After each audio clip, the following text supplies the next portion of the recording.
O sol despontava timidamente no horizonte, tingindo o céu de tons alaranjados e dourados. Mas sua luz não conseguia aquecer os corações cansados que se amontoavam no cais. Era o ano de 1823, e o porto fervilhava com uma agonia silenciosa que se escondia sob o barulho dos navios e das vozes dos comerciantes. Homens, mulheres e crianças eram empurrados uns contra os outros, sem esperança, sem nomes, sem direitos. Entre eles estava Joaquim, um jovem de 17 anos, nascido em uma aldeia distante na África Ocidental, arrancado de sua casa, de sua mãe, de tudo o que conhecia e amava, para ser vendido em terras que jamais imaginara existir. O navio que os transportava era uma prisão flutuante. Cada tronco de madeira rangia sob o peso da carne humana. Cada onda que batia nas laterais parecia zombar dos que estavam ali dentro. Joaquim se agarrou ao pequeno pedaço de madeira que tinha consigo, sentindo o cheiro forte da maresia misturado ao suor e à urina, o murmúrio das crianças chorando e dos homens tentando se acalmar.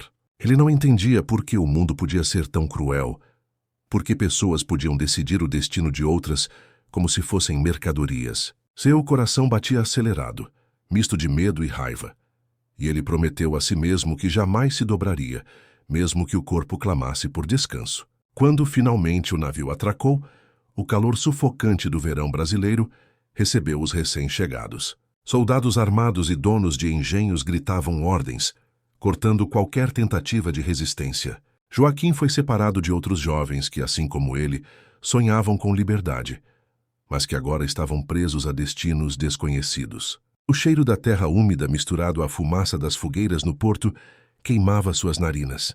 Ele percebeu que a liberdade que conhecera na África era apenas uma lembrança distante, uma sombra que se tornava mais fraca a cada passo que dava rumo ao interior, onde esperava o grande engenho de açúcar, símbolo de riqueza e opressão. No engenho, os dias eram longos e cruéis. O sol castigava sem piedade, queimando a pele negra de Joaquim, que se tornava cada vez mais áspera e marcada. O chicote dos capatazes cortava o ar com uma precisão dolorosa, e cada golpe deixava uma lembrança gravada na carne, mas não no espírito. Ele aprendeu a mover-se silenciosamente, a olhar para baixo, a medir cada gesto com cuidado. No entanto, entre os gritos e os açoites, surgiam pequenos lampejos de humanidade. Um olhar solidário de outro escravo, um pedaço de fruta dividido às escondidas, um sorriso compartilhado que dizia: "Não estamos sozinhos." Joaquim sentia falta de sua aldeia, do canto dos pássaros, do cheiro das árvores e do vento fresco que soprava na savana. Mas aos poucos começou a perceber que resistir não era apenas sobreviver fisicamente. Era manter viva a memória de quem ele era. Ele começou a ensinar às crianças do engenho as histórias de sua terra, cantos que narravam a coragem dos ancestrais, e, em troca, aprendeu com outros jovens técnicas de trabalho e estratégias de sobrevivência. Mesmo acorrentado, seu espírito buscava liberdade, alimentando-se de sonhos, memórias e histórias que não poderiam ser arrancadas. As noites eram as mais duras. O cansaço físico se somava à saudade, à fome e à dor. Joaquim deitava-se sobre a palha úmida, tentando encontrar conforto em meio a outros corpos que dormiam inquietos. Sonhava com a mãe, com o pai, com os amigos da aldeia, com a vida que jamais mais teria. Mas mesmo nos sonhos o engenho o seguia. As chamas das fogueiras, os gritos, o cheiro do açúcar queimado. Cada noite parecia uma eternidade, e cada amanhecer trazia a repetição da tortura, da exploração e do desespero. Ainda assim, uma chama pequena, quase invisível, queimava dentro dele. A esperança de que um dia poderia reencontrar a liberdade, de que um dia a história que estava sendo escrita com dor poderia ter um final diferente, mesmo que fosse distante e incerto. Com o passar dos meses, Joaquim aprendeu a conhecer cada canto do engenho. Sabia exatamente onde o sol castigava mais forte e onde os capatazes raramente olhavam. Observava cada gesto dos senhores, cada momento de descuido, como se sua vida dependesse disso. E de fato dependia. A rotina era sufocante. Acordar antes do amanhecer, carregar sacos de açúcar, limpar moendas e caldeiras, preparar o solo e colher a cana, tudo sob o olhar atento de quem podia castigar a qualquer instante. Mas nos momentos de silêncio, Joaquim encontrava formas de resistir. Um olhar trocado, um gesto sutil, palavras em código, pequenos atos que mantinham acesa a centelha de dignidade que o sistema escravista tentava apagar. Os anos passaram, e com eles a infância foi roubada, dando lugar a uma juventude marcada por cicatrizes, dores e memórias impossíveis de esquecer. Ele se tornou um dos mais fortes entre os jovens do engenho, não apenas pelo físico, mas pela determinação silenciosa. Com o tempo, começou a entender que sobreviver não era apenas obedecer.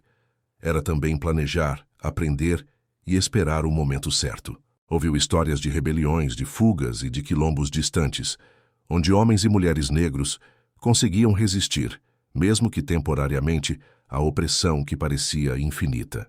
Cada relato acendia nele uma mistura de medo e esperança. Sabia que tentar fugir era perigoso, mas também sabia que permanecer submisso significava morrer em vida. Entre os trabalhadores mais velhos, Joaquim encontrou mentores. Alguns tinham sido arrancados da África ainda crianças, outros conheciam o mundo antes da escravidão, e todos carregavam consigo a sabedoria de quem aprendeu a sobreviver sob os horrores mais cruéis. Era com eles que ele conversava em sussurros durante a noite, dividindo histórias, ensinamentos e estratégias de resistência. Aprendeu sobre ervas que podiam curar feridas, sobre como esconder objetos e alimentos, sobre os sinais de aproximação de um capataz e sobre pequenas formas de reivindicar a humanidade em meio à desumanização. Essas lições não eram apenas práticas, eram também simbólicas, mostrando que, mesmo acorrentados, a mente e o espírito podiam permanecer livres. As relações entre os escravos eram complexas. Havia amizade, solidariedade, mas também inveja e medo. Alguns se entregavam à brutalidade do sistema, acreditando que apenas obedecendo poderiam sobreviver. Outros, como Joaquim, buscavam maneiras de manter viva a memória de quem eram. E havia aqueles que lentamente se tornavam líderes, capazes de inspirar coragem e esperança. Joaquim sentia um peso enorme. Queria proteger os mais jovens, ensinar-lhes que, apesar da opressão, ainda havia espaço para sonhos e resistência. Cada gesto de cuidado era um ato de coragem. Cada palavra de encorajamento era um grito silencioso de liberdade. Houve um inverno particularmente cruel. A chuva castigava o engenho, transformando os caminhos em lama e tornando o trabalho ainda mais extenuante. Os alimentos eram escassos e a fome começava a corroer não apenas o corpo, mas também a mente. Joaquim lembrava-se das festas em sua aldeia, dos dias de colheita felizes, do cheiro da terra molhada depois da chuva. Cada lembrança era ao mesmo tempo um conforto e uma dor insuportável. Mas foi nesse inverno que ele percebeu algo essencial. A dor compartilhada criava laços inquebráveis. Nos momentos em que se reuniam para aquecer uns aos outros, partilhar um pedaço de pão ou cantar baixinho, surgia uma sensação de humanidade que os senhores não conseguiam apagar. Era nesses momentos que Joaquim sentia que ainda existia esperança, e que talvez, de alguma forma, fosse possível resistir até o fim. Certa noite, enquanto a lua cheia iluminava o engenho, Joaquim sentiu uma mistura de medo e determinação. Caminhou entre os barracões, observando as sombras dos companheiros dormindo. Alguns inquietos, outros resignados. Ele sabia que precisava continuar, que cada passo silencioso, cada olhar atento, cada história contada, era uma resistência contra o sistema que tentava esmagar suas vidas. Mesmo que a liberdade parecesse distante, mesmo que a dor fosse constante, Joaquim sentia que a luta pela dignidade não podia ser abandonada. O silêncio da noite era quebrado apenas pelo som da chuva e pelo murmúrio dos que ainda sonhavam. E entre esses sonhos, a liberdade continuava viva, como uma chama que nenhum chicote, nenhum grito ou nenhuma cadeia poderia apagar. O tempo continuava seu curso cruel, marcando corpos, memórias e corações. Joaquim, agora homem feito, carregava cicatrizes visíveis e invisíveis, testemunhos de anos de sofrimento, mas também de resistência.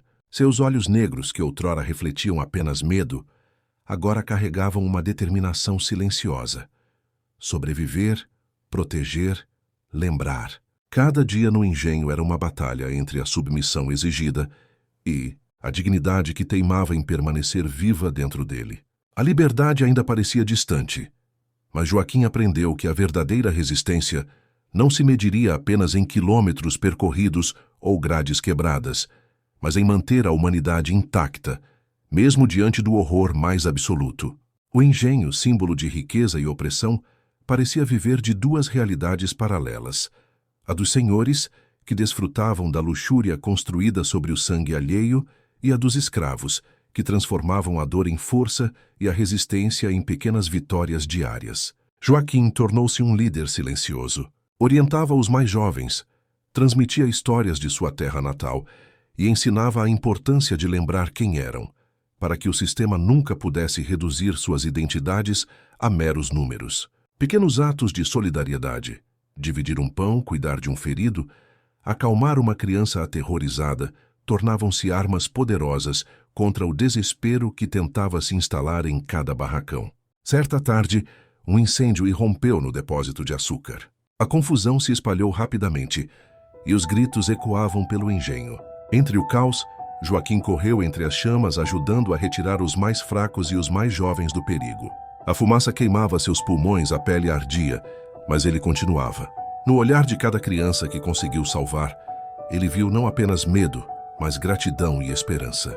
Foi nesse momento que compreendeu que a resistência também se manifestava no cuidado, na coragem de enfrentar a violência, mesmo quando tudo parecia perdido.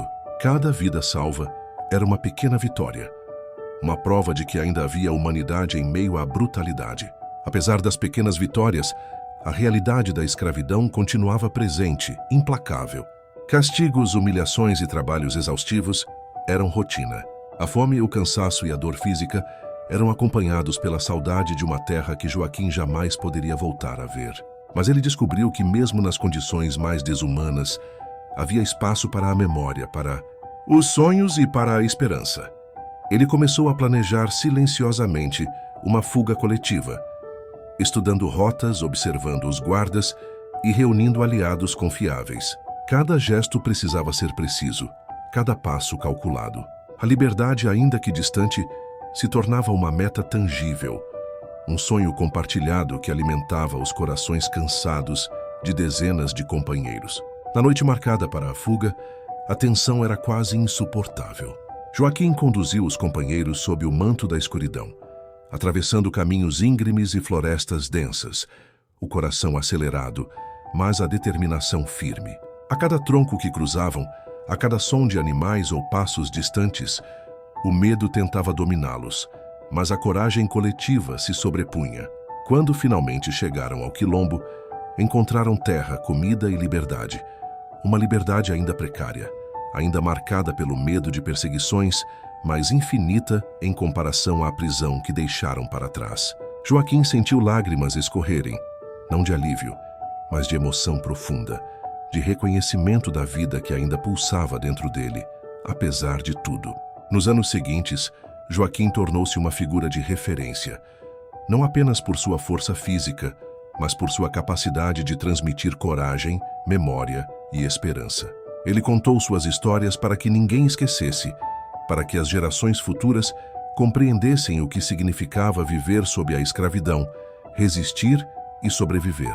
Cada relato era um fio de memória que mantinha viva a luta de todos que haviam sido arranque.